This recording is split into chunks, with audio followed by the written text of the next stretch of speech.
लोगों का इंटरव्यू करते हैं, उनके बारे में पता करके लोगों को बताते हैं। हालांकि कई बार ऐसा भी हुआ है कि जिसका इंटरव्यू करते हैं उसको अपने बारे में इतनी नॉलेज नहीं होती है, इनको ज्यादा होती है। तो सर, आपके बारे में भी लोग जानना चाहते हैं कि आपने अपने सफर की शुरुआत कहां से की, कैसे इस मुकाम तक पहुंचे आप? कॉमेडी शो है, लेकिन मेरी जो कहानी है वो उतनी सेक्सी, उतनी कॉमेडी वाली नहीं है, दुख भरी है थोड़ी सी। कोई बात नहीं, कॉमेडी शो है, लेकिन एक मैसेज जरूर होना चाहिए लोगों का। कपिल, बचपन मुझे याद है, एक 10 बाई 10 का कमरा था, एक बीमार पिताजी, बीमार मदर और बीमार बहन, 3 लोग और 7 भाई। 10 लोग उस 10 बाई 10 के कमरे में रहते थे। इतनी जगह नहीं थी कि फ्लोर के ऊपर हम सब लोग एक साथ इकट्ठे सो सके, तो तख्ते जैसे लगाए हुए थे, उसके ऊपर एक एक करके सोते थे, एक के ऊपर एक। नहाने के लिए गली के नुक्कड़ पे एक नल था, वहां जाते थे, वहां से हम नहाते और 2 बाल्टी पानी एक बहन के लिए, एक मां के लिए ले आते थे। पढ़ने के लिए रात को मैं रेलवे स्टेशन पर जाता था, क्योंकि हमारे घर में बिजली नहीं थी जी। खाने के लिए कभी मिलता था, कभी नहीं मिलता था। कई कई दिन मुझे ध्यान है, अमेरिका से पाउडर के दूध आता था गरीब लोगों के लिए, तो लाइन में लग के वो दूध के डिब्बे ले आते थे और वो दूध से कई कई दिन काम चलता था। कोई यूनिफॉर्म डोनेट कर देता था, कोई किताब डोनेट करता था। एक साधारण कॉरपोरेशन का स्कूल था, उसमें पढ़ते थे। अब मां के इलाज के लिए पैसे नहीं थे,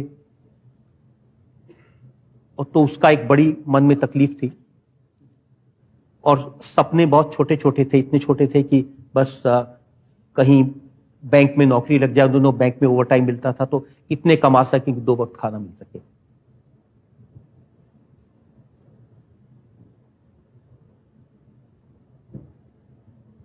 अभी भी वो दिन याद आते हैं तो तकलीफ होती है। पर सर, आपने एक मिसाल कायम की है कि दिल में अगर लगन हो, जज्बा हो, तो कतरा कब समंदर बन जाता है ये पता भी नहीं चलता।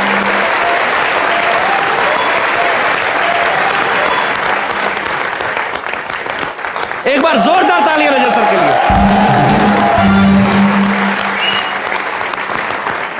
आज आपने जो बातें शेयर की सर, मेरे ख्याल से बहुत सारे नौजवान ऐसे होंगे जो कई बार किस्मत को दोष देते कि हमारी किस्मत नहीं थी।